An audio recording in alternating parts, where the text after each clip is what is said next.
Hello everyone and welcome to your Money Q&A question of the day. I'm your host Stacy Johnson and this answer is brought to you by MoneyTalksNews.com, serving up the best in personal finance news and advice since 1991. Our question today comes from Robert and here's what Robert says. How long do I keep hard copies of my state and federal tax returns? Now this used to be an important question for me, less so now. Why?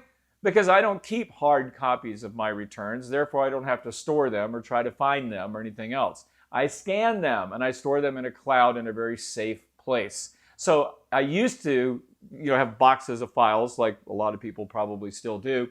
Now I've got tax returns from 15 years ago. Why? Because there's nothing to it. They're scanned, they're in the cloud, they don't take up any space, they're easy to find, and when I want to find something within them, I can just search. It's really easy. So if you're not digitizing your tax returns, start doing that. Just make sure you store them in a safe place that only you can access.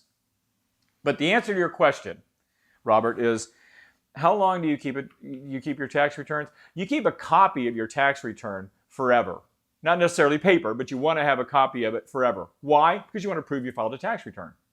Now, as far as the supporting documents for that tax return, typically you want to keep them for 3 years until after the tax return is filed.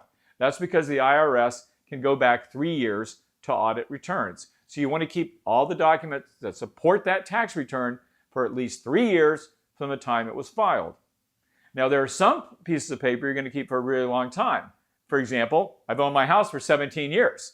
If I go to sell it and I have a giant profit, part of it has to be reported, I've got to reduce that profit by showing all the money I put into my house. So I could hold on pieces of paper like that. Obviously I've been holding on them for 17 years and I'm going to hold on to them for another 3 after I sell the house, when I report that sale on my tax return. So there's some documents you may keep for longer than 3 years, but you want to keep the support that supports what you filed on your tax return for 3 years. Exception. Let's say you underreport your income.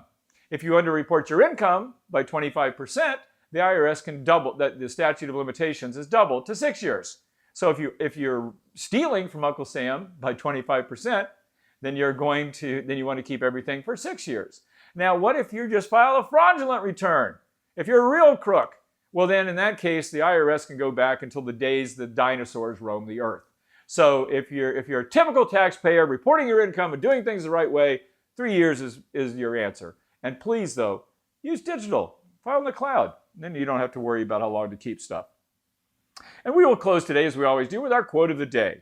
Our quote comes from H.L. Mencken, and it is this: when somebody says it's not about the money, it's about the money. Isn't that the truth? Hope you guys have a super profitable day, and meet me right here next time.